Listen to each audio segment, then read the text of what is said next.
Hello everyone. Today our speaker is Acharya Manish Pal Singh, who is a Vedic astrologer specializing in online astrological consultancy. He completed master's degree in history from Jawaharlal Nehru University, where he also studied Buddhism, Islamic, and Christian studies along with Hindu culture. Additionally, he holds a postgraduate diploma in rural development and sustainable development and have undertaken courses in peace and conflict resolution with a focus of Gandhian approach. Later, he pursued his master's in Hindi literature and another master's in Vedic astrology, combining his passion for academics and ancient wisdom. Today, he offers astrological consultancy services, connecting the insights of our ancient texts and rituals with their relevance in the modern world. Please tell us about yourself, Manish ji. नमस्ते अंतरा जी। आपका स्वागत है आज के इस कार्यक्रम की श्रृंखला में। आज हम बात करेंगे वैदिक ज्योतिष, वैदिक एस्ट्रोलॉजी, जो हमारी भारत की सबसे प्राचीनतम एस्ट्रोलॉजी की एक शाखा है, जिसका आरंभ हम वेदों से मानते हैं। विशेष तौर से वेदांग ज्योतिष का जो ज्योतिष जो है वेदांग का एक हिस्सा है, जिसको हम ज्योतिष को वेदांग का चक्षु यानी नेत्र कहा गया है। यानी कि वेदांग को समझने के लिए हमें ज्योतिष की समझ बहुत जरूरी है, क्योंकि बिना नेत्रों के हम कुछ भी देख नहीं सकते हैं। अगर हमें वेदांगों को समझना है, वेद की ऋचाओं को समझना है, अगर हमें अपने एंशियंट नॉलेज को समझना है, तो हमें ज्योतिष को भी समझना होता है। ज्योतिष के उद्देश्य बहुत सारे हैं। ज्योतिष का जो सबसे पहला जो उद्देश्य है वो होता है हमारे जीवन की जो संभावनाएं हैं। हर व्यक्ति का जो जन्म होता है वो किसी न किसी उद्देश्य से प्रेरित होता है। किसी न किसी पर्पस के साथ में हर व्यक्ति एक जन्म लेता है, और उस पर्पस को वो कैसे पूरा करेगा, उसके लिए सबसे पहले वो खुद को समझ पाए, खुद की पर्सनैलिटी को समझ पाए, खुद के ट्रेट्स और पोटेंशियलिटी को समझ पाए। तो हम ऐसा मानते हैं, वैदिक ज्योतिष में हम ऐसा मानते हैं कि मेरे पास में बहुत सारे लोग प्रश्न पूछते हैं कि मेरी कुंडली कैसी है, क्या मेरी कुंडली बहुत अच्छी है या मेरी कुंडली बहुत खराब है, या कितनी अच्छी है या नहीं है। तो मैं उनको ये कहता हूं कि हर व्यक्ति की कुंडली एक भरपूर संभावनाओं से भरी हुई होती है। हमें उस कुंडली को सबसे पहले उस कुंडली को समझना चाहिए कि इस व्यक्ति में क्या संभावनाएं हो सकती हैं, किस फील्ड में। क्योंकि जो व्यक्ति म्यूजिक के फील्ड में अच्छा हो, जरूरी नहीं कि वो एकेडमिक्स में अच्छा हो। जो व्यक्ति गणित में अच्छा हो सकता है कि वो साहित्य में उतना अच्छा ना हो। ज्यादातर जिन कुंडलियों को मैंने असेस किया है और स्टडी किया है, उनमें ज्यादातर मुझे वर्क कल्चर को लेकर के भी बड़े कॉन्फ्लिक्ट आए। और जो आज का हमारा जो टॉपिक है रिलेशनशिप, जिसके ऊपर हम विस्तार से चर्चा करने वाले हैं, बिल्कुल। उसमें भी कई बार जो है हमने ज्योतिष में असामान्य रूप से जो है असंगतता देखी है। यानी जब कंपैटिबिलिटी नहीं होती है दो लोगों के बीच में, तो ये जीवन का एक सबसे बहुत मुश्किल दौर होता है। किसी भी व्यक्ति के साथ में रहना और बिना कंपैटिबिलिटी के रहना, ये शायद जीवन की सबसे कठिनतम परीक्षाओं में से एक है, जो वो बिना किसी और कोई एक्सपेक्टेशन के ये परीक्षाएं वो अपने जीवन में दे रहे हैं। हालांकि हम इस बारे में विस्तार से बात करेंगे, लेकिन हम पहले थोड़ी ज्योतिष की थोड़ी बहुत बात कर लेते हैं, फिर हम इस टॉपिक पर भी जरूर बात करेंगे। तो मैं ये कह रहा था कि ज्योतिष की जो संभावनाएं हैं, क्योंकि एक लंबे समय तक, एक लंबे कालखंड तक ज्योतिष को केवल और केवल हमने अपने भौतिक संसाधनों के लिए, भौतिक चीजों के लिए ही देखा है, बल्कि ज्योतिष हमारी आध्यात्मिक उन्नति के लिए या स्पिरिचुअल अवेकनिंग के लिए सबसे महत्वपूर्ण टूल्स भी हैं। बहुत सारे जो हमारे योगी हुए हैं, महात्मा हुए हैं, जिन्होंने योग और दर्शन के फील्ड में अपना अच्छा काम किया है, और जिनकी ग्रंथियां और साहित्य कृतियां आज भी हमें प्रेरित करती हैं, तो वो लोग भी ज्योतिष का उपयोग अपने जीवन में अपने आप को समझने के लिए और अपने अध्यात्म को यानी स्वयं को ही, अपनी आत्मा को समझने के लिए ज्योतिष का उन्होंने उपयोग किया। ज्योतिष का जो प्राथमिक जो उद्देश्य है वो होता है कि हम सारे एक्शन, जो भी हम कर्म हमारे साथ में लेकर के आए हैं, वो सारे कंप्लीट करके हम इस जर्नी को कंप्लीट करें। ये एक आध्यात्मिकता की भी कड़ी है। तो किसी की भी कुंडली बहुत अच्छी या बहुत खराब नहीं होती है। ये हमारे ऊपर डिपेंड करता है कि हम उस कुंडली का कितना उपयोग कर पाए हैं, कितनी संगतता यानी कंपैटिबिलिटी अपनी लाइफ में कर पाए हैं, चाहे वो वर्क के फील्ड में हो, चाहे वो रिलेशनशिप के फील्ड में हो, चाहे वो दोस्ती के फील्ड में हो, या वो कोई नए बिजनेस खोलने या उनसे संबंधित हो, या किसी से पैसे उधार लेने या चुकाने से संबंधित हो। ये सारी चीजें ज्योतिष हमें सिखाता है। ये एक बहुत ब्रॉड सब्जेक्ट है, हालांकि मैंने एक बहुत ही ब्रीफ इंट्रोडक्शन इसका दिया है। तो आप कुछ रिलेशनशिप संबंधी कुछ प्रश्न आप Yeah. पूछना चाह रहे थे, तो आप पूछिए। Today, the theme of our discussion is how couples can identify and address toxic pattern in their relationship.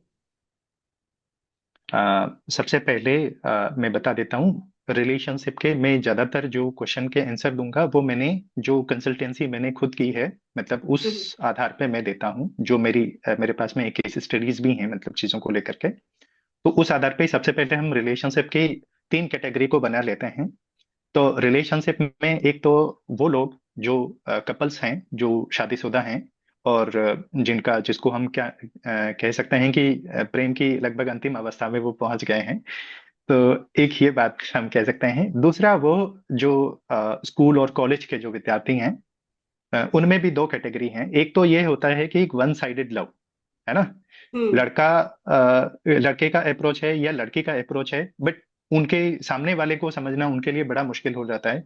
तो उस समय हमें कुंडली को असेस करने की जरूरत पड़ती है और उनको एक गाइडेंस देने की जरूरत पड़ती है।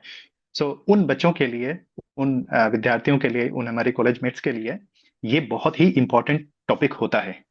और तीसरे वो होते हैं जिनका प्रेम संबंध हो जाता है एक लंबे टाइम तक, और उसके बाद किसी कारण से वो या तो नो कॉन्टेक्ट सिचुएशन में आ जाते हैं, या फिर शादी को लेकर के या तो लड़के की साइड से या फैमिली की साइड से कुछ ना कुछ ऐसी चीजें सामने आती हैं। तो ऐसे तीन तरह के केसेस हमारे साथ में आते हैं, और एक हम स्पेशलाइज्ड केस कह सकते हैं, जिसमें कुछ जो एलजीबीटी कम्युनिटी के जो लोग होते हैं, वो Mhm. वैसे भी बहुत सारे केसेस आते हैं, उसको भी हम फाइंड आउट कर सकते हैं कुंडली में। तो ये टोटल हम चार कैटेगरी हम बना सकते हैं।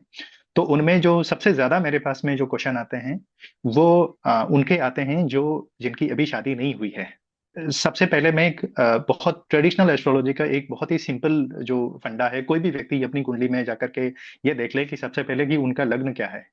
लग्न का मतलब होता है कि आपके जो कुंडली का जो लग्न पत्रिका है, एसेंडेंट चार्ट है, उसमें सबसे पहले भाव में, यानी जो सबसे मिडल का जो स्थान होता है, उसमें कौन सा नंबर लिखा हुआ है, वो राशि का नंबर है, वही उसका लग्न कहा जाएगा।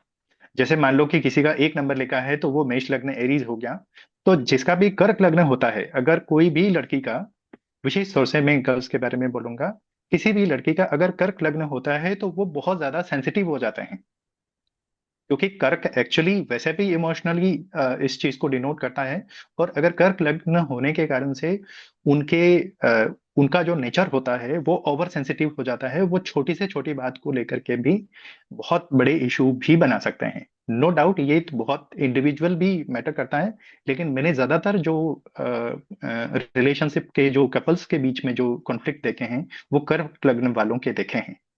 जी, तो मेरे पास कुछ ऐसे सवाल है, a list of questions hmm. whose answers are जी। sought by millions of people all over the world. I'll start with my first question. How can जी। astrology help couples recognize their relationship patterns? I already have answered this question, but मैं इसको Hmm. Specify Hmm. Answer भी मैं कर देता हूँ। ठीक है। Hmm. कि जो एस्ट्रोलॉजी, सबसे पहले तो मैंने बताया कि वो खुद को समझने के लिए भी है, और जो पार्टनर की डिटेल आती है, हमें केवल तीन डिटेल चाहिए। एक तो डेट ऑफ बर्थ, एक बर्थ टाइम, और बर्थ प्लेस। ये तीन चीजों से हम किसी भी व्यक्ति की कुंडली बना सकते हैं। और Hmm. अगर किसी व्यक्ति की कुंडली हमारे पास नहीं होती है तो हम एक प्रश्न कुंडली बना लेते हैं। प्रश्न कुंडली बहुत ही आसानी से हम बना सकते हैं। जिस जगह पे या जिस टाइम में वो पर्सन हमसे बात करना शुरू करता है, या उस टाइम में अगर वो हमें कनेक्ट करता है, उसी टाइम के आधार पे हम एक प्रश्न कुंडली बना लेते हैं।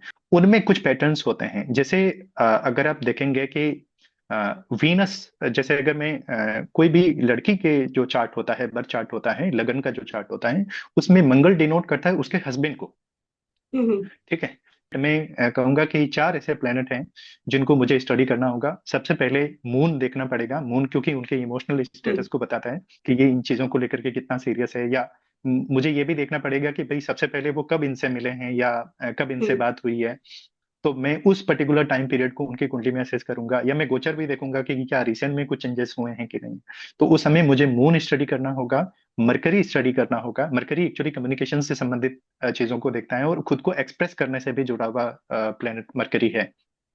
तो अच्छा। और तीसरे नंबर पे जो होता है वो जुपिटर है। जुपिटर एक्चुअली लाइफ में स्टेबिलिटी को भी लेकर के आता है और राइचियसनेस को लेकर के आता है। और वीनस एक्चुअली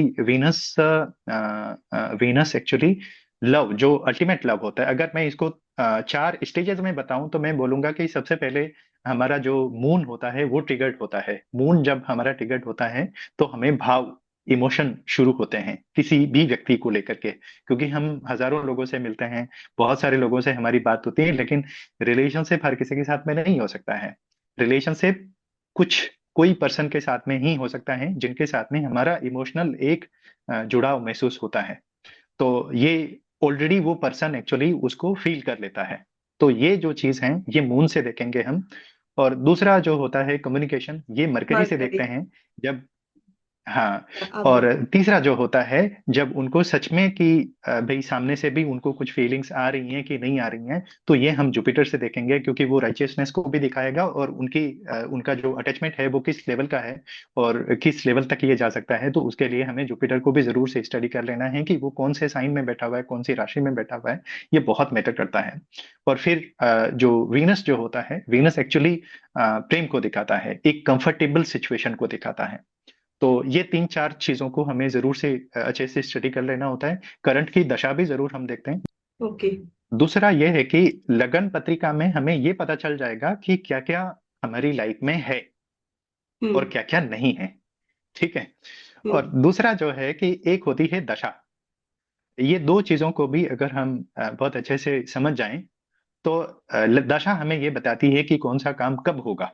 दशा एक्चुअली पर्टिकुलर उस प्लेनेट को की पावर को बहुत ज्यादा स्ट्रांग बना देती है। और वो उससे रिलेटेड जिस भी वो साइन में बैठा हुआ है, जिस भी राशि में वो प्लेनेट बैठा हुआ है, वो उस पर्टिकुलर फील्ड की चीजों को लेकर के वो बहुत ही जल्दी उसको इवोल्व करती है या फोकस करेगी या रिमार्क करेगी। जैसे मैं एक छोटा सा इसमें और प्रश्न ऐड कर देता हूँ। जैसे मेरे पास में जब किसी का प्रश्न आता है कि मेरे रिलेशनशिप में कुछ ब्रेकअप हो गया या कुछ चीजें ठीक नहीं चल रही है या ऐसा कुछ करके, तो उस समय मैं ये देखता हूँ कि भाई उनका प्रोफेशनल लाइफ शायद इस समय वो सबसे अच्छी स्थिति में आ सकता है। क्योंकि जैसे प्रोफेशन को अगर हम देखेंगे तो जैसे मार्स से हम हम्म। देखेंगे कि इसको काम करने को लेकर के कितना पैशन है चीजों को लेकर के। सेटन से भी देखते हैं। सेटन एक्चुअली हमें बहुत हालांकि बाउंड्रीज फिक्स करता है, बल्कि वो बहुत वर्क में हमें बहुत इन्वॉल्व करेगा, है ना। वो एक्चुअली एक सर्वेंट की तरह हमसे काम कराता है। सैटर्न की जो नेचर होती है वो वैसी होती है, हालांकि उसके कुछ स्ट्रॉन्ग पार्ट भी होते हैं। बट अगर ऐसी कोई सिचुएशन आती है तो मैं उनको ये कहता हूँ कि भाई हो सके तो केवल एक सेवक बन के काम करना शुरू कर दीजिए। अभी अपने निजी जीवन के बारे में हो सके तो चीजों को थोड़ा कम स्थान दीजिए अपनी लाइफ में अगर हो सके। तो क्योंकि उस पर्टिकुलर टाइम पीरियड में अगर उन्होंने अपनी वर्क कल्चर संबंधी चीजों को नहीं देखा, तो इसका मतलब वो वाला टाइम फ्रेम भी उनका चला गया। और जब आगे रिलेशनशिप वाला जो टाइम आने वाला है, इसका मतलब उनको कुछ भी ना मिला, जिसको कहते हैं माया मिली ना राम, है ना। हम्म। हम्म। सो इधर भी चीजें नहीं हुई, उधर भी नहीं। तो ये जो मिसमैच होता है हमारे जीवन में, ये बहुत बार, कई बार जो है हमारे पूरे मतलब जीवन इंसान को को बहुत पता होना चाहिए किस बहुत टाइम ज्यादा पे तरीके से। उसको अपने बिल्कुल, करियर पे फोकस करना है, किस टाइम पे उसको रिलेशनशिप पे फोकस करना है। बिल्कुल। ये बात जो है एक एस्ट्रोलॉजर जरूर बता सकता है अगर वो बहुत अच्छे से उसकी कुंडली को असेस करे। और मेरे ख्याल से सबसे ज्यादा जो भूमिका होती है एस्ट्रोलॉजर की वो यहीं पे होती है। तो ये अक्सर ऐसी चीजें हैं, तो इसको सबसे पहले हमें रिकॉग्नाइज करना जरूरी है कि ये वाला मेरा टाइमिंग ठीक है कि नहीं। जैसे बहुत बार ऐसा होता है मेरे पास में कि भाई मेरा कोई रिलेशनशिप है, तो मैं उनसे पूछता हूँ कि क्या ये रिलेशनशिप इस समय के आसपास स्टार्ट हुआ। तो वो ज्यादातर बोलते हैं कि हाँ इस समय हुआ है। कई बार बोलते हैं नहीं नहीं इस समय नहीं हुआ है। तो मैंने कहा, तो फिर मैं ये समझता हूँ कि भाई अच्छा, ये तो इनके करियर का टाइम था, या ये इनके लाइफ में कुछ न्यू लर्निंग का टाइम था, और इसमें इन्होंने रिलेशनशिप वाली ट्विस्ट कर चीजों को दिया शुरू किया। उस डायरेक्शन में ठीक है। जाके। तो बट वो कर सकते हैं, बट लेकिन वो रिलेशनशिप एक्चुअली बहुत लॉन्ग टर्म तक चलने के लिए बहुत कम संभावना बनती है। क्या होता है कि हम्म। रिलेशनशिप को चलाना एक व्यक्ति के हाथ में नहीं होता है। अगर आप हम्म। केवल सेक्रीफाइस सेक्रीफाइस करेंगे तो भी वो कोई बहुत समझदारी वाली बात नहीं है ना। हम्म। रिलेशनशिप एक्चुअली दोनों लोगों की जिम्मेदारी होती है। जैसे मान लो मैंने कोई काम किया, मैं उसमें फेल हो गया, तो मुझे उतनी दिक्कत नहीं होगा, लेकिन कोई दो हम्म। लोगों ने काम किया तो फिर मुझे लगा नहीं, इसने शायद कुछ अच्छा नहीं किया होगा, या इसने कुछ अच्छा नहीं किया होगा। तो जी। रिलेशनशिप कुछ ऐसा ही होता है। हाँ जी, कुछ और आप पूछ रहे थे। हाँ हाँ, सो बेसिकली जो आपने बताया ये बहुत इंपॉर्टेंट चीज है कि हम जब एस्ट्रोलॉजर जी। से अब उनका सलाह पूछते हैं, जरूरी है कोई हम्म, एक्सपर्ट एस्ट्रोलॉजर्स हम्म, के उनका हर बात को हम हम्म, ध्यान से सुने एंड वो अप्लाई करने की बिल्कुल कोशिश करें। एंड ये भी समझने की कोशिश करें कि हर एक टाइम रिलेशनशिप के लिए नहीं होता है। तो बिल्कुल। जब कोई एक हमारी एक part of life is not going good, relationship segment में हम हम्म, अच्छा नहीं कर रहे, ब्रेकअप हुआ है या कोई हम्म, टर्मोइल चल रहा है, कोई टॉक्सिक रिलेशनशिप हम्म, पे है, तो हमारा हम्म, रिस्पॉन्सिबिलिटी है हम कंप्लीटली अपना फोकस को डाइवर्ट करके अपने करियर की तरह ध्यान दें। हो सकता है अपना करियर हम्म, को बिल्ड करके अपने लाइफ को एनहांस कर सके। So that is. बिल्कुल एकदम सही कहा। ऐसे मान लो कि अगर मरकरी पास में आकर के बैठ गया, मून के साथ में आकर के बैठ गया, तो जनरली वो बहुत अच्छा नहीं होता है। बट हाँ, उस समय हम कोई लर्निंग करते हैं, कुछ भी चीजें सीखते हैं, तो इसका मतलब होता है कि हमने उस एक्शन को हमारे उस पर्टिकुलर कंजंक्शन के साथ में, पर्टिकुलर जो एस्पेक्ट है उसके साथ में हमने रिलेट कर लिया। तो उससे भी कई बार हमारी लाइफ में बहुत सारी चीजें अच्छी होती थी। जैसे मान लो कि अगर किसी का राहु अगर फोर्थ हाउस में है, राहु फोर्थ हाउस में जनरली अच्छा नहीं मानते हैं हम घर के लिए, और हम्म। चीजों को लेकर कष्ट होता है। राहु फोर्थ हाउस में हुआ तो टेंथ हाउस में केतु हो जाएगा। ठीक है। वो टेंथ हाउस में केतु होगा तो वो व्यक्ति इतना ज्यादा निस्वार्थ हो जाएगा कि फिर वो कोई काम कर ही नहीं पाएगा। वो हर एक चीज में जरूरत से ज्यादा जो है मतलब वो निस्वार्थ हो जाएगा, तो वो एक्शन नहीं कर पाएगा। और फोर्थ हाउस में राहु हो जाने के कारण से उनके घर में एक्चुअली हमेशा कुछ ना कुछ प्रॉब्लम एक्चुअली चलती रहती है। तो मैं उनको ये बोलूंगा कि भाई आप है ना इंटरनेट से जुड़े हुए कुछ ऐसा काम करना शुरू कर दीजिए। कुछ जैसे अगर यूट्यूब जो है, इंटरनेट संबंधी जो भी कार्य है, ये राहु से एक्चुअली अलाइन हो जाएगा बहुत आराम से। तो जब भी वो ये काम करना शुरू करेंगे, उसके बाद में मैक्सिमम चीजें जो उनकी जो स्पिरिचुअल जो पावर है, या जो मेंटेन ऑरा जो है, वो मेंटेन होना शुरू हो जाएगा। बाकी तो नो डाउट जो हमारा एक्शन होता है, जो हमारे कर्म होते हैं, वो तो हमें एक्शन करने ही है। बट ये एक इम्प्रूवमेंट के लिए है मित्र। ठीक है, जी। ठीक है। मेरा अच्छा। सेकेंड क्वेश्चन है, what are the most common toxic patterns you see in relationships? जी। अभी थोड़ी देर पहले हम डिस्कस कर रहे थे, मैंने कहा कि सैटर्न जो होता है, सैटर्न एक्चुअली बाउंड्री फिक्स कर देता है। ठीक है। हम्म। अगर किसी भी व्यक्ति के कुंडली में सैटर्न अगर कोई भी प्लेनेट में बैठा है, तो उसका एक विशेष महत्व है। इसका मतलब है कि उस पर्टिकुलर चीज के लिए वो व्यक्ति बहुत ही जल्दी बाउंड्री फिक्स कर लेगा। ठीक है। उन चीजों को क्रॉस करना सामने वाले के लिए आसान नहीं होगा। दूसरा, मार्स, जैसे आपने अक्सर देखा होगा, जब हिंदू पद्धति में जब विवाह होता है, तो पंडित जी जो है एक शब्द बोलते हैं, शुभ मंगल सावधान। ठीक है। हम्म। सो शुभ मंगल सावधान, जब मंगल जो होता है वो लड़की के कुंडली में, एक्चुअली कन्या के कुंडली में उसके हस्बैंड को भी दिखाता है। लेकिन अगर हम्म। मंगल बहुत ज्यादा पावरफुल है, तो इसका मतलब जैसे इसमें मंगल दोष भी आ जाएगा बीच में। जैसे अगर हम लग्न में अगर मंगल देख लेते हैं, तो उसको एक्चुअली मंगल दोष मान लेते हैं। तो कुजा दोष जिसको बोलते हैं। ठीक है। तो उसको लेकर के बहुत सारी अलग अलग प्रैक्टिसेस भी, रिचुअल्स भी जो है वो करवाई जाती हैं।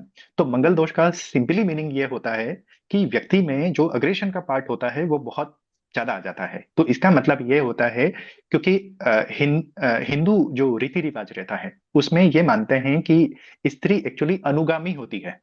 पुरुष जैसे लीड कर रहा है फैमिली को, स्त्री अनुगामी है। लेकिन अगर पुरुष की लीड में अगर कोई दिक्कत होती है, तो वो जो अनुगामी है वो उसको अवश्य रूप से सावधान करेगी। क्योंकि जो पहले जो तीन फेरे होते हैं, उसमें जैसे लड़की आगे रहती है, फिर बाद में लड़का आगे रहता है, ऐसे कुछ करके वो वो मंगल को कंट्रोल करने के लिए है। वो पूरा जो मार्स जो है, यानी उसकी जो, क्योंकि एक्चुअली मंगल उसके हस्बैंड को भी दिखाता है। अगर मंगल उसके अपने नेचर के ऊपर अगर हावी हो गया, तो इसका मतलब ये होता है कि, क्योंकि हर एक रिलेशनशिप में कुछ ना कुछ कॉन्फ्लिक्ट होते ही हैं, ऐसा हो नहीं सकता है कि कॉन्फ्लिक्ट ना हो। तो जब भी कॉन्फ्लिक्ट हो, तो उस समय जब वो बार बार में अगर हावी होने लगे, तो पुरुष को ये लगेगा कि भाई अब कुछ चीजें समझ में नहीं आ रही, ऐसा कुछ करके, तो ये बाद में ये फाइट्स और रेगुलर ये चीजें एक्चुअली बाद में बहुत ज्यादा बढ़ना शुरू हो जाती हैं। तो और एक हो गया सैटर्न। सैटर्न अगर कोई ऐसे पावर में, जैसे मान लो अगर लगन में बैठ गया तो भी ये दिक्कत करेगा, है ना, बहुत स्लो भी कर देगा। अगर सेकंड हाउस में बैठ गया तो इसका मतलब है बहुत वाणी में बहुत कर्कशता और वैसी चीजें लेके आ जाएगा, वो सॉफ्ट स्पोकन ना हो। ठीक है, अगर थर्ड हाउस में अगर सैटर्न आ गया तो इसका मतलब है कि वो व्यक्ति हार्डवर्क करने से जुड़ा होगा, बट उसके अपनी प्रिंसिपल होगा, उन्हीं माध्यम से वो करेगा। अगर फोर्थ हाउस में आ गया तो वो घर में झगड़ा और ये करेगा। और फोर्थ हाउस में अगर मार्स भी आ गया, मास भी आ गया, तो घर से संबंधित जनरली हमें सपोर्ट नहीं मिलता है।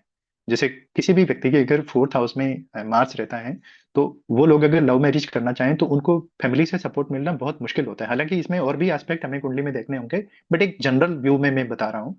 ठीक है, अगर फिफ्थ हाउस में आए, फिफ्थ हाउस एक्चुअली हम लव का हाउस भी मानते हैं, एजुकेशन का मानते हैं, क्रिएटिविटी का मानते हैं, मनोरंजन का मानते हैं फिफ्थ हाउस को। तो वहां पे अगर सेटन आ गया तो सेटन का वहां आ जाना ठीक है, लेकिन अगर किसी और कंजंक्ट में अगर वो आ गया, जैसे अगर कोई और अगर जैसे मान लो कि मैं सबसे अगर नेगेटिव अगर मैं कॉम्बिनेशन बताऊं, अगर किसी भी व्यक्ति का मरकरी, सेटन और मंगल, ये तीनों चीजें अगर एक साथ में आ गई, इसका मतलब है कि फिर वो केवल राम नाम का जाप करे। ठीक है, सो ओके। मतलब एक्चुअली इसको हम बहुत अच्छा नहीं मानते हैं। सो ये बहुत स्ट्रॉन्ग कॉम्बिनेशन हो गया। ठीक है, सो जितने भी जो कॉम्बिनेशन होते हैं, जो योग होते हैं, ये बहुत जल्दी हमारे ऊपर हावी हो जाते हैं, और उसके बाद में रिलेशनशिप पीछे हो जाता है और ये कॉम्बिनेशन बहुत ऊपर हो जाते हैं। ठीक है, सो जैसे मान लो कि नॉट गुड जैसे फॉर रिलेशनशिप ईगो जो होता है, बेसिकली। हाँ हाँ हाँ, इसका जैसे भी। ईगो वाली जो चीजें हैं, जैसे मान लो अगर सिक्स हाउस में आ गया, तो सिक्स हाउस एक्चुअली हम रोग ऋण और शत्रु का देखते हैं। तो तो उसमें भी कुछ ना कुछ, अगर हालांकि उसमें केवल नेगेटिव प्लेनेट बैठे हैं, यानी जो दुष्ट ग्रह है या जो शत्रु ग्रह है, अगर वो अगर सिक्स हाउस में बैठे हैं तो ठीक है।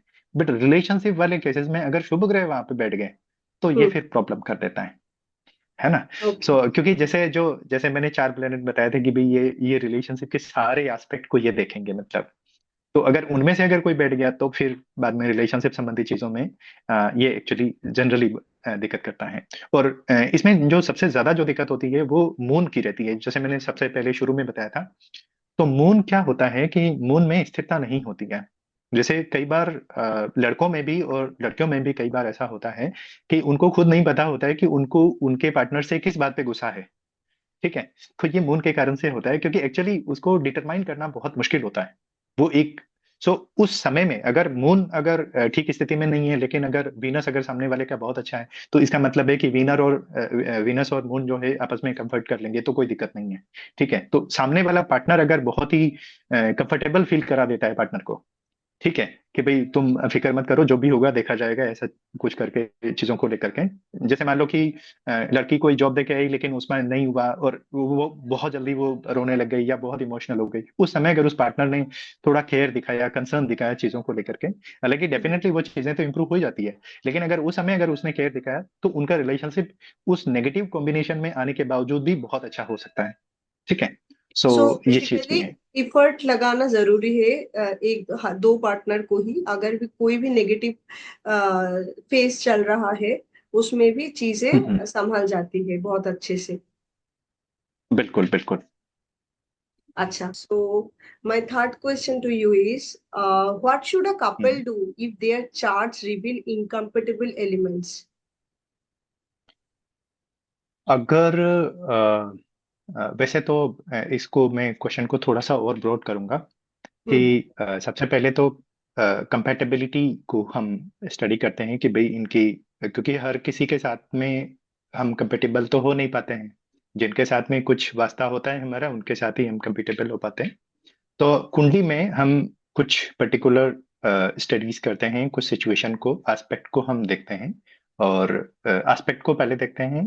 जो प्लेनेटरी सिचुएशन होती है वो बहुत इंपॉर्टेंट रहती है, जहाँ पे हमें ये देखना है कि भाई इस पर्टिकुलर पर्सन का इनके साथ में कंपेटेबल रहेगा या नहीं रहेगा। तो ये जैसे थोड़ी देर पहले हम कुछ कॉम्बिनेशन बता रहे थे कि भाई मून कहाँ पे बैठा है, फायर एलिमेंट में बैठा है, वाटर एलिमेंट में बैठा है, कहाँ पे बैठा है ये बहुत मैटर करेगा, क्योंकि ये मन संबंधी चीजें हो गई। वीनस कहाँ पे बैठा है, क्या ये ऐसे कुछ चीजों में बैठा हुआ है जो बहुत ही अग्रेशन से संबंधित है, तो वैसा ही उस रिलेशनशिप का नेचर भी होगा। ठीक है। तो इसमें जैसे मैंने थोड़ी देर पहले बताया कि मेजरली किसी भी रिलेशनशिप में हम चार मुख्य ग्रहों को स्टडी करते हैं। बट इसमें कुछ, क्योंकि हर रिश्ते में कुछ ना कुछ नेगेटिविटी हो सकती है, तो उसके आधार पे आप प्लेटो को भी देखेंगे, नेपच्यून को भी देखेंगे, आप सैटर्न को भी देखेंगे, समहाउ आप राहु को भी देखेंगे कई बार। क्योंकि आपने नोटिस किया होगा कि राहु जहाँ पे बैठा होता है, राहु का अपना तो कोई स्थान होता नहीं है, तो जिस भी प्लेनेट के साथ वो बैठेगा वो उसके नेचर में समाहित हो जाएगा। और जो प्लेनेट वहां पे बैठा है वो अपने राहु के नेचर में वो कर देगा। जैसे फॉर एग्जांपल अभी थोड़ी देर पहले हम राहु फोर्थ हाउस में बात कर रहे थे, तो मैंने कहा कि राहु फोर्थ हाउस में, इसका मतलब ये है कि टेंथ हाउस में केतु रहेगा। तो इस व्यक्ति के लिए घर के आसपास में रह करके या सेम सिटी में रह करके काम करना बहुत मुश्किल है।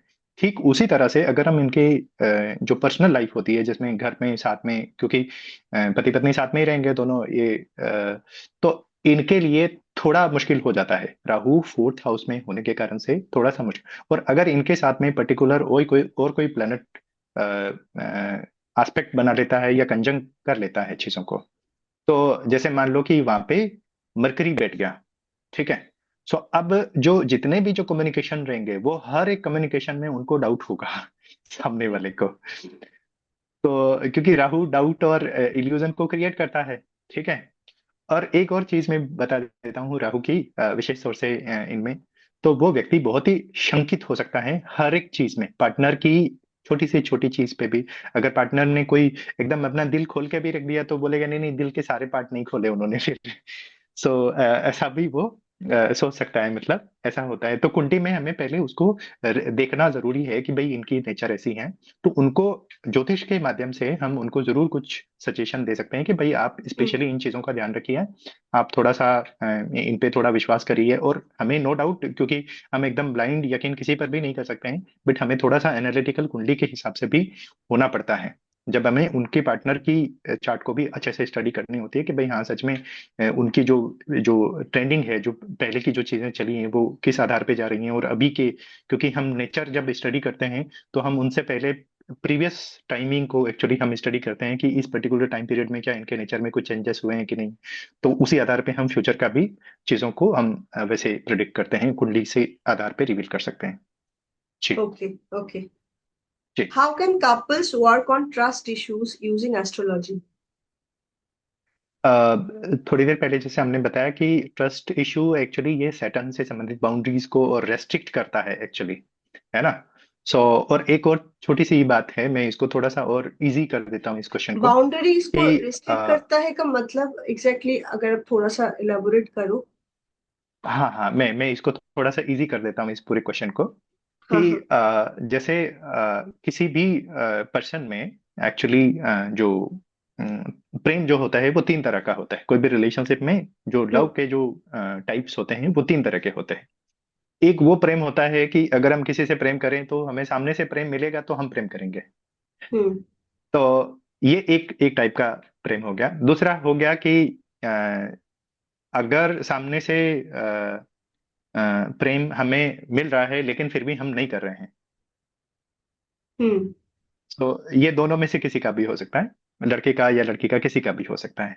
फिर भी वो व्यक्ति अपने, मतलब वो सेल्फ के हाईएस्ट पावर में होता है उस समय, मतलब कि वो खुद के अलावा और किसी को जब कंसिडर नहीं कर रहा होता है, तब वो दूसरी स्टेट में होता है। तीसरे में हम ये मान सकते हैं कि चाहे आप उनसे प्रेम करो या ना करो, फिर भी वो आपसे प्रेम करेंगे। ठीक है। तो इसको हम सबसे डिवाइन इस स्थिति में रखते हैं, ऐसा भगवान श्री कृष्ण ने एक्चुअली अर्जुन को समझाया था।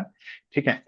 तो सो ये जो चीज है, जो ट्रस्ट वाली जो चीज है, सो जो पहला जो कॉम्बिनेशन होता है, क्योंकि ज्यादातर जो हम रिलेशनशिप के नेचर आजकल के जो टाइमिंग में देखते हैं, तो ये पहला वाला, क्योंकि प्रेम करेंगे तो प्रेम मिलेगा। सो जनरल जो चीज होती है वो यही होती है, और आज का जो सिनेरियो है उस आधार पे भी ये ठीक भी है, इसमें कोई दिक्कत नहीं है। तो इसमें क्या होता है कि कई बार बिहेवियरल चेंज आते हैं, है ना, व्यक्ति में कि भाई हाँ, वो पहले दिन में 2 बार गुड मॉर्निंग कहते थे, अभी तो एक बार भी नहीं कहते हैं। पहले वो मैसेजेस हमें इतना फ्रिक्वेंटली करते थे, लेकिन अब नहीं करते हैं। तो वो एक्चुअली क्या होता है कि लड़का भी लड़की भी, या फिर जैसे मान लो कि अभी उनका फोन मुझे ज्यादा इंगेज लग रहा है, ऐसा कुछ करके उनके ऑफिस में भी कुछ चीजें वो ज्यादा। तो अब क्या होता है कि यहाँ से ट्रस्ट इश्यू होना शुरू होते हैं। ठीक है। और जो सबसे इंपॉर्टेंट इसमें जो भूमिका होती है, जहाँ पे मैंने ज्यादातर जो चार्ट स्टडी किया है उसमें कोई थर्ड पर्सन की भूमिका हो जाती है। क्योंकि हर एक व्यक्ति का जो जर्नी होता है रिलेशनशिप का, वो बहुत ही इंडिविजुअल होता है। हम्म। अगर कोई पर्सन आकर के उनको ये बोल दे कि भाई हमारे तो उधर में इसके तो ऐसा कुछ हो गया, तुम भी अपना इन चीजों को थोड़ा देख लो। ठीक है। तो वो एक्चुअली इन्फ्लुएंस्ड हो जाते हैं। उसके बाद में भले ही उनका रिलेशनशिप बहुत अच्छा रहा हो, फिर भी वो कहीं और से एक एनर्जी वो लेकर के आते हैं और उस एनर्जी को अपने रिलेशनशिप में ऐड कर देते हैं। और यहाँ पे फिर ट्रस्ट इशू वाली जो चीजें हैं वो शुरू हो जाती हैं। दूसरा, इसमें मैं सजेशन के लिए मैं यही बोलूंगा, सबसे पहले तो कुंडली में चाहे जो भी सिचुएशन हो, सबसे पहले तो जब कोई भी व्यक्ति रिलेशनशिप में होते हैं, आपको जितने भी जो सवाल होते हैं वो केवल अपने पार्टनर से ही पूछने होते हैं। अगर कोई भी आपको डाउट आता है तो आप सीधा जब पार्टनर से सवाल पूछेंगे, तो जो ट्रस्ट इशू है वो सबसे जल्दी सॉल्व हो जाता है। दूसरा, ट्रस्ट इशू जनरली कुंडली में, जैसे मैंने कहा कि मन के वहम के कारण से, तो ये मून का कारण हो गया। अगर राहु अगर ट्रिगर्ड हो गया, तो इसका मतलब है कि इल्यूजन और ये सब चीजें जो शंकित होना, डाउट करना चीजों को, तो ये इसके कारण से हो गया। ठीक है। अगर जैसे मैंने थोड़ी देर पहले बताया था कि वीनस अगर दशम भाव में है, तो वर्क प्लेस पे चीजें कुछ ऐसे ही कुछ शुरू हो जाए। मंगल के साथ में है, मंगल एक्चुअली जो बॉडी के हिसाब से व्यक्ति को बहुत स्ट्रांग बनाता है, और वीनस एक्चुअली उसको बहुत अट्रैक्टिव बना देता है। वीनस जहाँ पे भी होगा, वो व्यक्ति उस पर्टिकुलर थिंग के लिए, उस पर्टिकुलर फील्ड में बहुत अट्रैक्टिव लगेगा। ठीक है। अगर ये शुक्र यानी वीनस अगर फर्स्ट हाउस में है किसी का, तो वो व्यक्ति दिखने में सुंदर होगा। तो जो ट्रस्ट इश्यू वाली जो चीजें हैं, तो राहु के कारण से हो सकता है। और सैटर्न का एक्चुअली क्या होता है, बाउंड्री।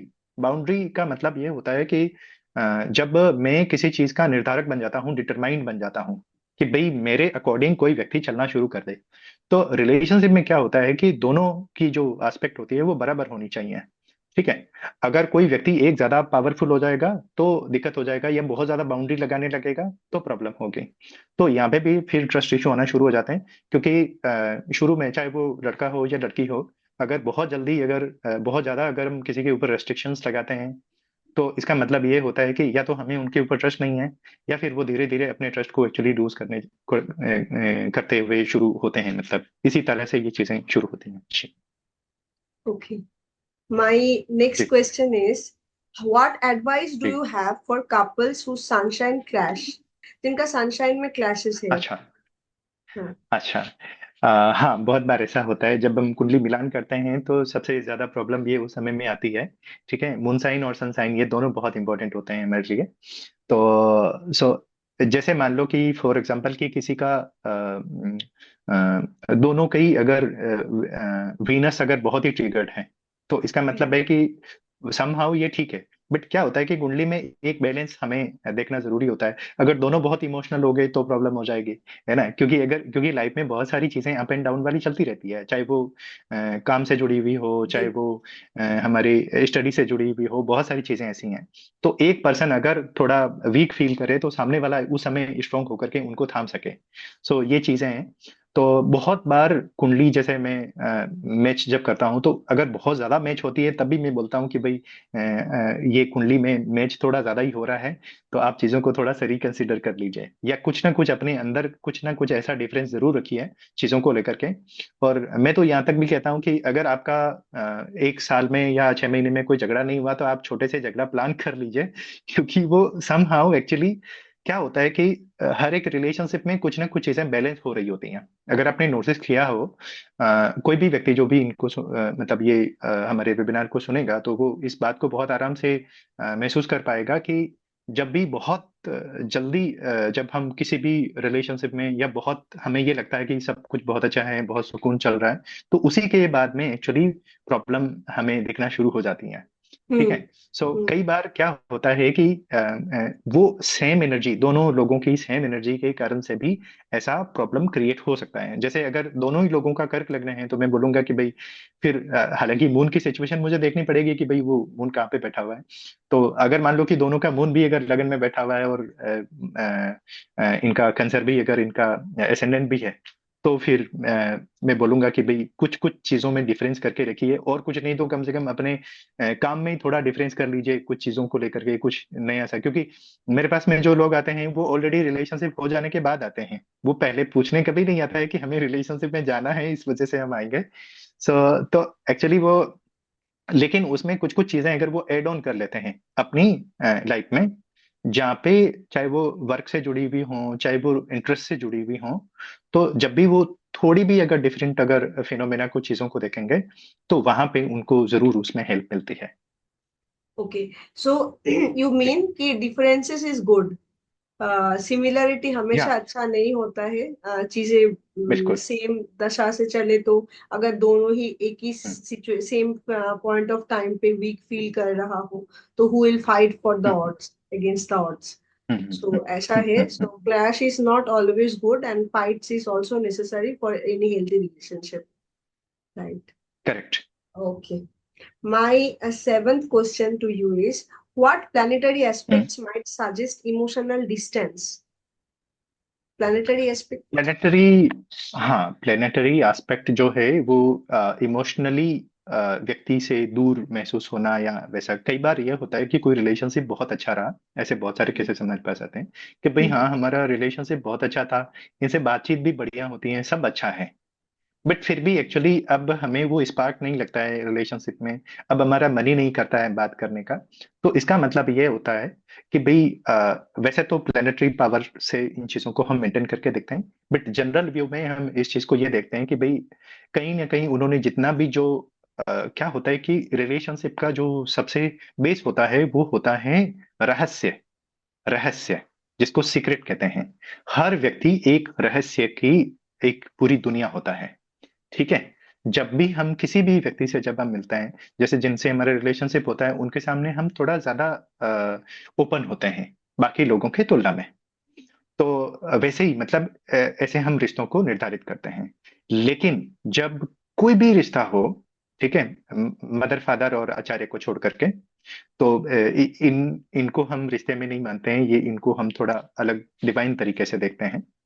मदर फादर से अगर हम कुछ भी नहीं छुपाते हैं तो कोई दिक्कत नहीं है, लेकिन कोई भी जो रिश्ता हो जो इनसे अलग हो, यानी ब्लड रिलेशन से अलग हो, तो उसमें अगर हम सीक्रेट यानी रहस्य को अगर हम पूरी तरह से उद्घाटित कर दें, ओपन कर दें, तो उसके बाद में एक्चुअली जो स्पार्क वाली चीजें हैं, जो रिलेशनशिप वाली चीजें हैं, ओके। जो व्यक्ति, क्या होता है कि किसी भी रिलेशनशिप में व्यक्ति हर वक्त कुछ नया चेंज देखना चाहता है।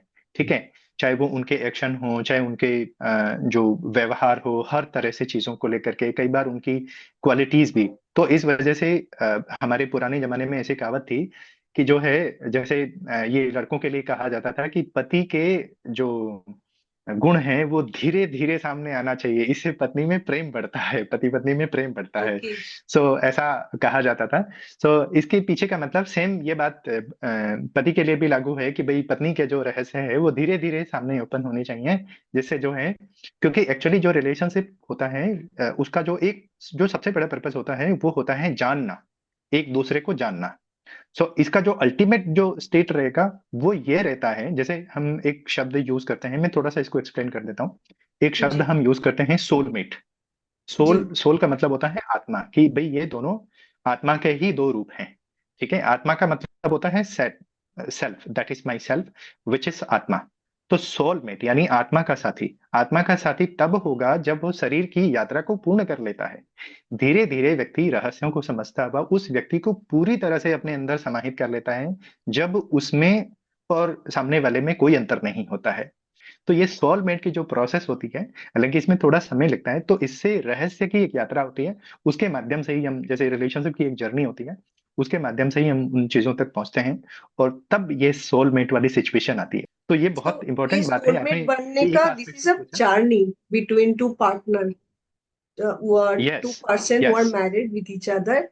This becoming a हाँ, soulmate is a journey, and you yes. said that mystery plays a huge role in in strengthening the journey and becoming soulmate.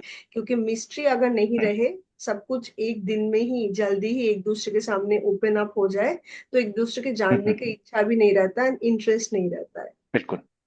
तो ये बहुत इंपॉर्टेंट तो एक पॉइंट इसीलिए जो बोला। रिलेशनशिप है वो जितना स्लो हो उतना अच्छा है। Okay, okay. जितना स्लो हो उतना अच्छा है। एंड हाँ जी। ये और हम ये एक भी बोल सकते हैं कि स्लो तो हो, बट हमेशा जरूरी नहीं कि हम एक्साइटमेंट में आके एक दूसरे के सामने ओपन अप कर भी देते हैं, बट खुद को भी ग्रेजुअली ऑलवेज इम्प्रूव बिल्कुल। करना चाहिए, एक्सप्लोर करना चाहिए कि न्यू न्यू चीजें, हम्म, न्यू न्यू लर्निंग्स खुद का हम्म, होता रहे, न्यू न्यू डायमेंशंस हम्म। एक पर्सन का कैरेक्टरिस्टिक्स का आगे आता रहे, बिल्कुल। जो वो खुद को भी एक्सप्लोर हम्म, कर रहे हैं ताकि सामने वाला भी उसको और एक्सप्लोर कर पा रहे हैं।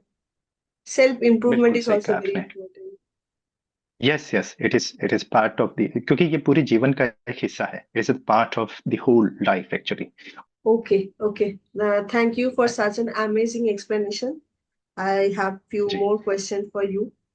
Uh, जी how can couples use their moon sign to create emotional safety? जी। वैसे तो हम इसको थोड़ा एक्सप्लेन कर चुके हैं, बट Hmm. मून साइन में अभी थोड़ी देर पहले हमने बताया, मैं थोड़ा सा एक्सप्लेन इसको कर देता हूँ।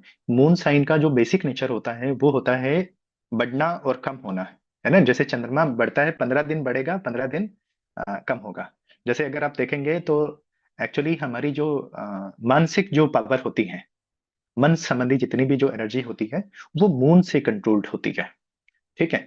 तो और मून साइन का मतलब ये होता है कि जिस अ, राशि में हमारा जन्म हुआ उसमें चंद्रमा जिस राशि में है जब जन्म हुआ, उसको हम मून साइन कहते हैं, जिसको हम राशि कहते हैं एक्चुअली।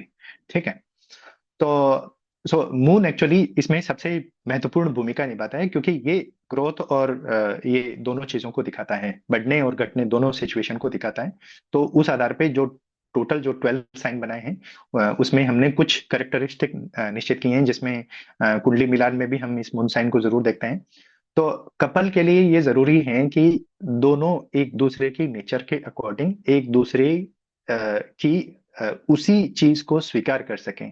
तो कपल्स के लिए जरूरी है कि उनकी जो अपनी आइडेंटिटी है, जहाँ पे जो लगता है, क्योंकि दो तरह की चीजें होती है। एक तो होती है जो बदल सकती हैं, एक होती है जिनको बदला नहीं जा सकता है। जिनको नहीं बदला जा सकता है उनको एज इट इज उसी रूप में स्वीकार कर लिया जाए।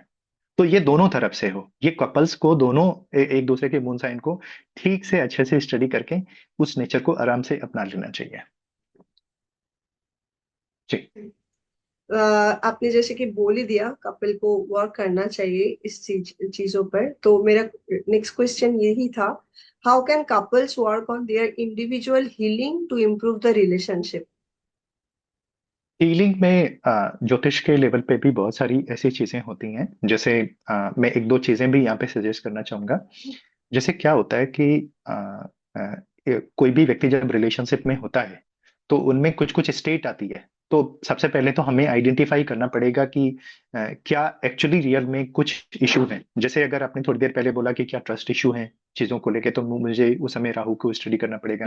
अगर बोलेगा नहीं नहीं, छोटी से छोटी बात पे वो नाराज हो जाते हैं ऐसा कुछ करके, अच्छा मून का कुछ इशू है। अगर बोलेंगे नहीं नहीं एक्चुअली बहुत ज्यादा कंट्रोलिंग है ऐसा कुछ, अच्छा जो मार्स का शायद इशू है, तो मुझे ये पहले स्टडी करना होगा कि उनके पर्टिकुलर चार्ट में जो है किस कारण से जो चीजें हो रही हैं। सबसे पहले मुझे उसको आइडेंटिफाई करना होगा। और दूसरा ये है कि उसी अकॉर्डिंग हम कुछ चीजों को सजेस्ट करते हैं। जैसे जनरली जो शादीशुदा जो लोग होते हैं, जैसे बच्चे हो गए या बच्चे नहीं हुए हैं, तो उनको हम बोलते हैं कि आप भगवान विष्णु जी का अवश्य ध्यान करिए। जैसे मान लो कि अगर उन दोनों के जो कुछ लोगों के एक्चुअली बेडरूम रिलेशनशिप बहुत अच्छे नहीं होते हैं, उसके कारण से उनके रिलेशनशिप में काफी प्रॉब्लम आती है। शुरू में चीजें सब ठीक रहती हैं, बट किसी कारण से ऐसा हो सकता है कि कुछ चीजें दिक्कत नहीं हो ऐसा कुछ करके। तो हम उनको ये बोलते हैं कि अगर आपके लिए है तो हम वीनस संबंधी जो उपाय होते हैं हम उनको थोड़ा बताते हैं। स्पेशली जैसे नो डाउट इसमें सबसे ज्यादा जो जरूरी होता है हमारी रूटीन की, जो हम अगर क्लीन रहते हैं, साफ सुथरा रहते हैं, हमारा घर जो अरेंज वे में अगर रहता है, तो जनरली ये चीजों को एक कंफर्टेबल स्टेट प्रोवाइड करता है। दोनों एक दूसरे के समझने के लिए आसान होते हैं। ओके जी। ओके। अच्छा, मेरा सेकेंड लास्ट क्वेश्चन है, कैन एस्ट्रोलॉजी हाँ जी। Predict if a relationship will turn toxic? हाँ जी, बहुत बार ऐसा होता है कि बहुत सारी कुंडली हमारे पास में आती हैं और वो बोलते हैं कि एक्चुअली हम इनके साथ में रिलेशनशिप में आना चाहते हैं। तो किसी भी व्यक्ति के साथ में हम रिलेशनशिप में जाएं उससे पहले उनकी कुंडली को असेस कर लेना, अच्छे से समझ लेना बहुत जरूरी है। और किसी भी कुंडली को हम स्टडी करके ये जरूर बता सकते हैं कि इस व्यक्ति का रिलेशनशिप से संबंधित जो चीजें हैं वो कैसी रहेगी लाइफ में। तो अगर हम ऐसा करते हैं, और ये कोई एक एस्ट्रोलॉजर बता सकता है जो क्योंकि मैं वैदिक एस्ट्रोलॉजी जानता हूं तो मैं वैदिक एस्ट्रोलॉजी के माध्यम से बता सकता हूँ। और कोई और एस्ट्रोलॉजर अगर ज्योतिष की और विद्या का भी अगर वो सहायता ले तो वो भी बता सकते हैं। हमारे पास में तो बहुत सारे और स्ट्रीम है एस्ट्रोलॉजी को लेकर के। तो हाँ, बिल्कुल आपका जो प्रश्न है कि किसी भी रिलेशनशिप का ये टॉक्सिक होगा या नहीं, ये पहले बताया जा सकता है। यस, ये बताया जा सकता है और एस्ट्रोलॉजी इसमें बहुत बड़ी हेल्प कर सकती है। क्योंकि एक्चुअली जो एफर्ट हम उसमें करने वाले हैं, अगर वो टॉक्सिक होने वाला है तो फिर हमें एफर्ट करने की जरूरत नहीं है। जी। ठीक है। And my last question for today is, can astrology हाँ, provide guidance on forgiveness in toxic relationship? तो ये बात सही है कि कई बार टॉक्सिक रिलेशनशिप इतना ज्यादा टॉक्सिक हो जाता है कि उसको ठीक करना लगभग असंभव जान पड़ता है। लेकिन जब हम कुंडली को स्टडी करते हैं तो हम पर्टिकुलर एलिमेंट्स को स्टडी कर रहे होते हैं, पर्टिकुलर एस्पेक्ट को स्टडी कर रहे होते हैं। तो हम दोनों पर्सनैलिटीज को एक साथ में स्टडी कर रहे होते हैं और हम दोनों लोगों को बताते हैं कि देखो आपकी ये गलती है, और सामने वाले को बताते हैं कि उसकी ये गलती है। और साथ में कुछ हम, क्योंकि उनको बहुत ही क्विक रिजल्ट चाहिए होता है। जब कोई हमारे पास आता है तो वो लगभग लास्ट स्टेज में आता है।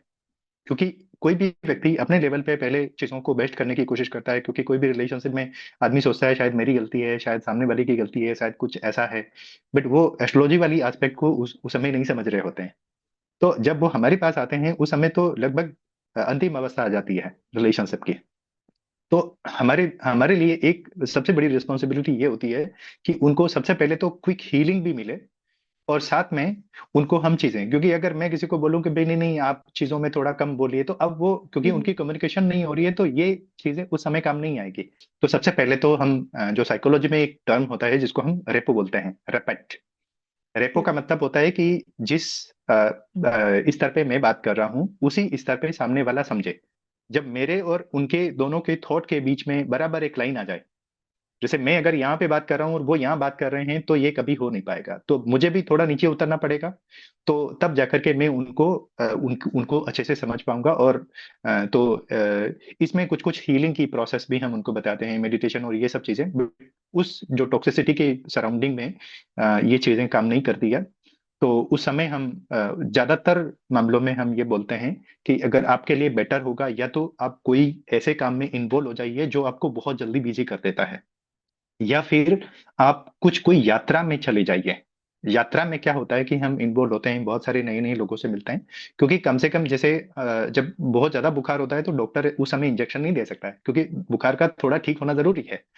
तो उस समय हम उनको ये बोलते हैं कि पहले थोड़ी बहुत जैसे चीजें थोड़ी नॉर्मल हो, तब जाकर के हम कुछ सजेस्ट कर पाएंगे। तो हाँ, ये देखना पड़ेगा हमें कि वो रिलेशनशिप में टॉक्सिसिटी का स्तर क्या है, और उसी आधार पे तो उसी आधार पे उनको ये चीजों को भी अंडरस्टैंड करना पड़ेगा। हाँ, ये बात सही है कि एस्ट्रोलॉजी इसमें बहुत इंपॉर्टेंट रोल प्ले कर सकती है, ना सिर्फ रिलेशनशिप में बल्कि जीवन के लगभग हर स्तर पे। सो पहला तो ये है, जो आपने बताया कि क्वेश्चन का आंसर था, तो फॉरगिवनेस का पार्ट तब प्ले होता है, डिपेंड करता है कि किस टॉक्सिसिटी लेवल पे उनका रिलेशनशिप चल रहा है। अगर बहुत एक्सट्रीम हम्म। लेवल पे है जहाँ पे फॉरगिवनेस का कोई चांस ही नहीं है, सो बात करने की कोई हम्म। फायदा नहीं है। बट अगर हम हम्म। ऐसे डायरेक्शन पे है, ऐसे सिचुएशन पे है जहाँ पे दो पार्टनर ही फॉरगिव करने का बारे में सोच रहा है या एक मौका देना चाहते हैं, तो दोनों ही एस्ट्रोलॉजी के हेल्प लेके अपने अंदर सुधार करके सामने वाले के लिए चीजों को आसान कर सकता है। बिल्कुल। बिल्कुल। एक एक और चीज मैं इसमें बता या देता हूँ Yeah. लास्ट में, Mm-hmm. क्योंकि शायद ये पॉइंट एक मिस हो गया था इसमें। जो Mm-hmm. क्या होता है कि जो फॉरगिवनेस वाली जो चीजें आपने बताई है, इसमें Mm-hmm. सबसे ज्यादा वो वाले केसेस आते हैं जिसमें किसी ने किसी को चीट किया हो, है ना। Okay. तो Okay. इस टाइप की जब चीजें आती है तो उनको फॉरगिव करना एक्चुअली बहुत ही मुश्किल होता है। Hmm. क्योंकि क्या होता है कि प्रेम में एक्चुअली एक अधिकार होता है। जो जिससे प्रेम करता है वो चाहता है कि बस उसके अलावा और कोई और उससे प्रेम ना करे। Hmm. ठीक है। तो ये अधिकार नेचुरल है, बहुत नेचुरल है, और ऐसा होना भी चाहिए। अगर ये Hmm. ना हो तो प्रॉब्लम हो जाएगी। Hmm. तो क्योंकि प्रेम में अधिकार होगा ही होगा। और दूसरा, कि अगर किसी ने किसी को चीट कर लिया या कुछ ऐसा, कुछ रिलेशन से बाहर अगर उनका कुछ हो गया या कुछ ऐसी चीजें हो गई जिनको फॉरगिव नहीं किया जा सकता है, तो मतलब उनकी दृष्टि में, तब उनको बाकी उनके पैटर्न जो हैं, पहले की जो सिचुएशन है उसको Hmm. असेस करना चाहिए कि क्या ये बार बार में रिपीट हो रहा है, क्या ये हर 2 महीने 4 महीने बाद में रिपीट हो रहा है। अगर ऐसा बार बार में हो रहा है तब तो उनको प्रॉपर कम्युनिकेट करना चाहिए चीजों को लेकर के। अगर ये बार बार में एक दो बार ही अगर ऐसी कुछ चीजें हुई है, तो उस समय में कुंडली को असेस करके हम बता सकते हैं कि भाई हाँ, इस पर्टिकुलर टाइम पीरियड तक है, उसके बाद में वैसे भी इनके वीनस का प्रभाव शायद काफी हद तक नॉर्मल हो जाएगा या न्यूट्रलाइज हो जाएगा। तो ऐसे केस में वो फॉरगिवनेस की जो नेचर है उनको वो अपना सकते हैं। ठीक है। और सेम ये केस Hmm. लड़के केस में भी हो सकता है और लड़की के केस में भी हो सकता है, दोनों चीजों में।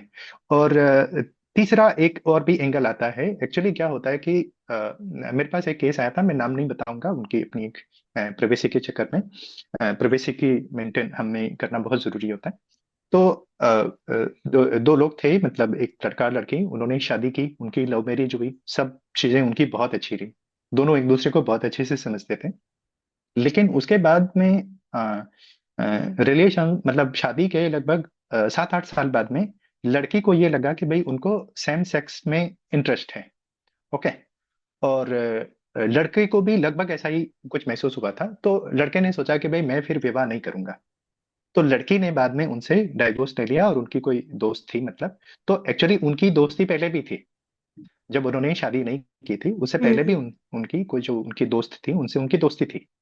तो अब उस पर्सन ने जो उस चीज को लिया, उसने बहुत ही सपोर्टिव वे में लिया कि भाई हाँ, उसको इस स्थिति में अगर उसको ये लगता है कि भाई इसका लाइफ कहीं ज्यादा बेटर है, ज्यादा अच्छे से ये सुकून से रहे, या इन चीज को उसने कंसिडर किया, और उसने खुद डाइवोर्स के लिए सारी चीजें उसको सपोर्ट भी की, और वहां तक कि उसकी शादी भी कराई उसी लड़की से। तो ये चीजें एक्चुअली, हालांकि ये बहुत ही एक्सेप्शनल केस है, बट Hmm. हाँ, ऐसा भी होता है। सो तो लेकिन उसने अपने आप को बोला कि भाई मैंने तुमसे प्रेम कर लिया और मैं इतना तुम्हारे साथ में रहा हूँ, तो अब मुझे जीवन में और किसी की आवश्यकता है नहीं। तो मैं उसी, जो मेरी जो मेमोरीज हैं उसमें Hmm. इतनी सारी चीजें बसी हुई है, तो मैं उसी के सहारे रह लूंगा। तो अब आप इसको, जो जो मैंने बताया कि भगवान श्री कृष्ण के जो प्रेम के जो रूप हैं वो अलग अलग जैसे बताते हैं कि आप किसी से प्रेम करो या ना करो तो भी सामने वाला करता ही करता है। तो ये बहुत ही कम केसेस में होता है। ऐसे केसेस में तो फिर उसके लिए हम ज्योतिष की चीजों को हमें उतना देखने की जरूरत नहीं है। वो तो इसका मतलब है कि हाई लेवल की अंडरस्टैंडिंग है। जो Hmm. जनरल केसेस हैं उनमें जरूर हमें एस्ट्रोलॉजी को कंसिडर करना होता है, क्योंकि 99.99% में जनरल चीजें ही होती हैं। ठीक है। क्योंकि हम हमारा जो नॉर्मल जो नेचर होता है वो ये होता है, गिव एंड टेक, है ना। बिल्कुल जो बिल्कुल। हम रिस्पेक्ट किसी की करते हैं तो हमें रिस्पेक्ट मिलती है, उसी तरह से। जी। बिल्कुल बिल्कुल। थैंक यू सो मच, आप इतना कीमती वक्त हमारे साथ शेयर किया। एंड आशा करती हूँ हजारों लोगों को हमारी ये बात सुन के, आपकी वैल्यूएबल गाइडेंस से लाइफ में एक दिशा मिलेगी। एंड ऑब्वियसली अगर किसी को भी रीच आउट करना हो आप तक, Vedas is hmm, there where people can connect with you. And Acharya Manish नाम से हूँ, अगर कोई मेरे से भी बात करना चाहता है तो वो कर सकते हैं। और so thank you so much for inviting me, और now we are ending the session. So yes, thank you so much. Thank you okay. So much. नमस्ते जी। बाय, नमस्ते जी। हाँ।